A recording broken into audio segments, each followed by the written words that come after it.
여러분 안녕하세요, 블랙입니다. 오늘은 금리 이야기를 해보겠습니다. 작년부터 전 세계적인 금리 인상이 시작됐는데요. 그들은 1년 이상 금리를 올리고 있습니다. 금리 인상 사이클은 아직도 끝나지 않았습니다. 그리고 비교적 뒤늦게 금리를 올리기 시작한 유럽은 최근에 기준금리를 한 번 더 올리면서 다음 7월 달에 한 번 더 금리를 올리겠다는 말을 했습니다. 또한 아시겠지만 메이플의 나라 캐나다, 캥거루의 나라 호주도 물가가 너무 높기 때문에 최근에 금리를 한 번 더 올렸었죠. 이것은 미국도 마찬가지예요. 미 연준은 최근 연준회의에서 기준금리를 동결하긴 했지만 데이터를 보고 상황에 따라 다음번에 기준금리를 올릴 수 있다는 말을 했습니다. 지금은 잠깐 쉬지만 다음에 돌아오겠다. I will be back. 이런 말을 파월이 했습니다. 물론 실제로 하지 않았고요. 저는 그렇게 들렸을 뿐입니다. 연준의 매파적인 기조는 점도표에 잘 나타나 있는데요. 연준 위원들은 2023년 말 기준금리 타겟치를 5.6%로 잡았습니다. 현재 기준으로 2번 정도 기준금리를 추가로 올리겠다는 겁니다.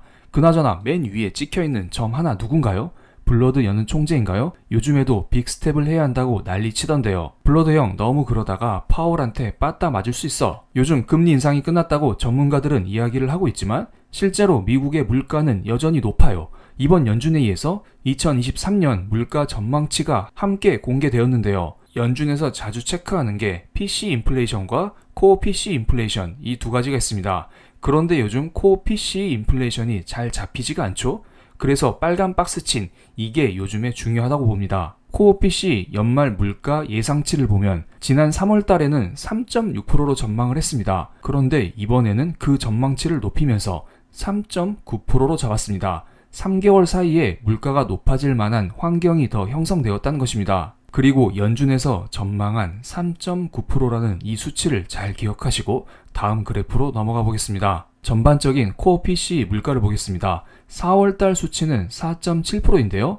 이게 연말이면 3.9%까지 내려갈 수 있다는 것입니다. 그런데 생각보다 느리게 내려가지 않나요? 참고로 코로나 이전에 코어 PC 물가는 1.5% 수준이었습니다. 지금 분위기로 봤을 때 코로나 이전으로 돌리기에는 쉽지 않아 보입니다. 그리고 연준에는 올해에는 코어 PC 물가가 3.9%, 내년에는 2.6%, 내후년에는 2.2%로 꽤 높은 코어 PC 물가를 전망하고 있습니다. 코로나 이전과는 점점 거리가 멀어지고 있죠. 점점 더 여기까지 하겠습니다. 그렇게 연준은 금리를 더 올려 물가를 잡고자 하는 것입니다. 그리고 연준회의가 열린 그날 한국은행은 긴급 회의를 열었습니다. 시장 점검 회의를 열어서 연준이 추가 금리 인상 가능성을 시사하고 연내 금리 인하 가능성을 부인했기 때문에 조심하자. 변동성을 면밀히 모니터링하자 이런 말을 했습니다. 그런데 이것은 연준회의가 열리면 나오는 뻔한 이야기입니다. 특별한 것은 없어 보이죠? 그래서 제가 가장 최근에 있었던 한국은행의 다른 이벤트를 찾아봤습니다. 일주일 전쯤에 6월 통화신용정책 보고서 설명회가 있었더라고요. 여기에서 여러 한국은행 관계자들이 나와서 기자들의 질문에 답변하는 시간을 가졌습니다. 수많은 질문들이 있었는데요. 제가 여러 질문 중에 의미 있는 질문만 여러분께 소개를 시켜드리겠습니다. 먼저 호주와 캐나다 이야기가 있죠. 호주와 캐나다가 최근에 금리를 동결했다가 다시 금리를 올렸는데 우리나라는 다시 올릴 필요가 없냐 이런 말을 했습니다. 이러한 질문에 약간은 정석적인 답변이 나왔습니다. 통화 정책 관련 불확실성이 있기 때문에 한국은행은 금리 인상 사이클이 완전히 끝났다는 생각을 갖고 있지 않다. 이것은 파월 형님과 비슷한 말이죠. 앞으로 여러 상황을 보면서 추가 인상 필요성을 점검해 나갔다는 정도로 말씀드린다. 이건 역시 파월 형님과 비슷한 이야기입니다. 그리고 이번에는 한미 금리차 이야기가 나왔습니다. 한미 금리차가 2% 정도 나는데 환율에 큰 영향을 주지 않는가? 이러한 질문에 한미 금리차가 커졌지만 외환시장에 미친 영향은 제한적이었다는 답변을 했습니다. 왜냐하면 외환시장이란 것은 단순히 한미 금리차뿐만 아니라 외국인의 한국 주식 투자, 무역 수지, 경기, 물가, 통화정책 여러 가지가 개입되기 때문입니다. 현재 한미 금리차가 1.75% 수준으로 역대 최고치에 이르렀습니다. 금리는 일종의 돈 값이죠. 미국의 금리가 나홀로 오르게 되면 미국 달러의 가치가 높아지면서 한국에서 미국으로 자금 유출이 발생합니다. 사람들이 한국 돈 원화를 팔고 미국 돈 달러를 계속 사는 것입니다. 이렇게 되면 더더욱 원화의 약세가 지속될 것이고 원달러 환율 상승 요인으로 작용할 수 있습니다. 하지만 한국의 금리 동결에도 불구하고 원화 강세 흐름이 나오면서 원달러 환율은 1280원 아래로 내려간 상황이죠. 도대체 무엇 때문에 그런 것일까요? 이것은 바로 글로벌 경기 회복에 대한 기대감 때문입니다. 지금 전 세계 경제가 안 좋은 것은 사실인데요. 하지만 조금씩 회복하려는 움직임을 보이고 있습니다. 실은 제가 몇 주 전에 한국은행에서 나온 보고서를 하나 공유드렸었던 기억이 나는데요. 그 자료의 중요한 부분을 다시 인용드리면서 현재 상황을 설명드리겠습니다. 그래프를 잘 보시면 글로벌 제조업 PMI, 글로벌 서비스업 PMI, 경기 선행 지수가 정리되어 있습니다. 노란색으로 표기된 제조업은 여전히 위축된 모습을 보여주고 있습니다. 그렇지만 청록색으로 표시된 서비스업은 꽤 양호하죠? V자로 반등하는 중입니다. 제조업 경기는 위축되고 있지만 그래도 사람들이 모아둔 돈을 기반으로 소비는 꾸준히 이어가는 중이라고 보시면 됩니다.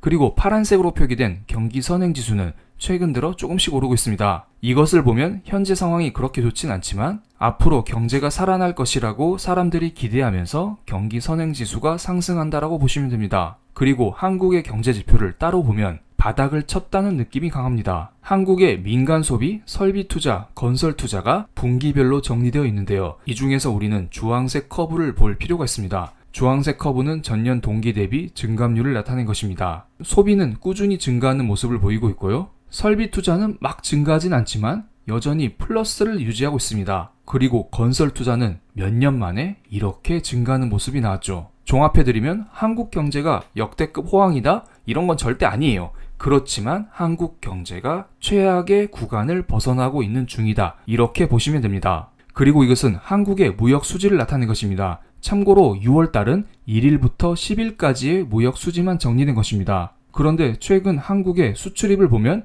수출은 증가하는 추세이고요. 수입은 감소하는 추세입니다. 그렇기 때문에 많은 전문가들이 이런 흐름으로 전개가 되면 6월 30일까지 6월달이 완전히 끝나게 되면 6월달에는 혹시 무역 흑자가 나오지 않을까? 이 추세대로라면 6월달 무역 흑자도 가능성이 있다. 이런 말을 하고 있습니다. 전 세계 경제가 바닥을 지나면서 한국의 경제도 최악을 지나가는 중이라고 보시면 됩니다. 그래서 최근에 한미 금리차가 역대급으로 확대되었음에도 불구하고 한국에서 미국으로 자금 유출이 아니라 자금이 오히려 유입되면서 원화 강세 흐름이 나왔다. 이렇게 보시면 되죠. 지금처럼 경기 회복기에는 자금 유입이 지속될 수 있습니다. 그렇기 때문에 한국은행 입장에서는 한시름 놓았다고 보고 더 이상의 금리 인상을 하지 않을 가능성을 열어두고 투자하는 게 나아 보입니다. 그렇지만 왼쪽 그래프에서 나타난 한국의 근원 소비자 물가 지수를 보면 주황색 커브죠. 근원 소비자 물가 지수는 여전히 높고 잘 떨어지지도 않습니다.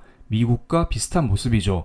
그렇기 때문에 한국은행은 지금의 고금리를 유지할 수밖에 없고요. 한국은행은 연준과 비슷하게 말로는 금리 인상도 검토 중이다. 너네 긴장 타라. 이런 말을 계속하는 것입니다. 그래서 최근에 주담대 금리가 다시 오르는 중이라는 기사가 나왔습니다. 아무래도 미국도 그렇고 한국도 기준금리를 동결하지만 더 올릴 수 있다고 계속 말을 하니까 금리가 스물스물 올라가는 것이겠죠? 그리고 주담대의 기준이 되는 코픽스 금리가 다시 올라버렸습니다. 참고로 코픽스는 은행이 돈을 끌어올 때 필요한 이자입니다. 은행도 돈을 빌려와서 사람들에게 대출해 주는 것이기 때문에 그들이 돈을 비싸게 끌어오면 그만큼 주담대 금리가 올라가는 것입니다. 신규 코픽스 금리를 보면 3월보다 4월에 0.12% 떨어졌었는데 이번 5월 달에 다시 0.12% 올라가면서 3.56%가 되었습니다. 이번 코픽스 금리의 반등으로 주담대 금리의 하단이 어느 정도 확인되지 않았나 이런 생각이 듭니다. 그리고 이것은 1월달 은행채 발행 규모인데요.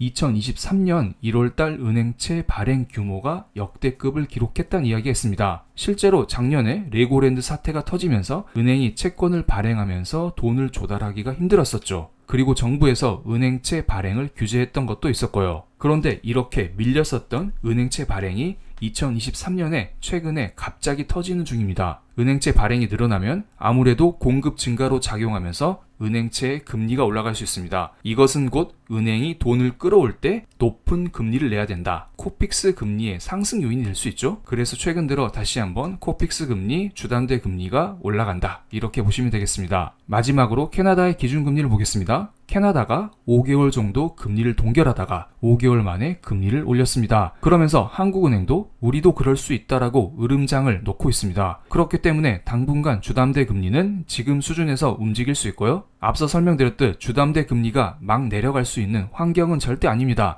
혹시 미 연준에서 내년에 기준금리를 내려준다면 한국은행도 이러한 기조를 읽으면서 같이 금리를 내린다면 주담대 금리도 같이 내려갈 수 있을 것으로 보입니다. 그렇지만 우리는 기본 컨셉을 금리 인상은 없겠지만 고금리는 유지된다고 이렇게 가져가시는 게 맞다고 봅니다. 그럼 오늘 영상 여기서 마치겠습니다. 제 영상이 마음에 드셨다면 구독, 좋아요, 알림 설정까지 부탁드릴게요. 감사합니다.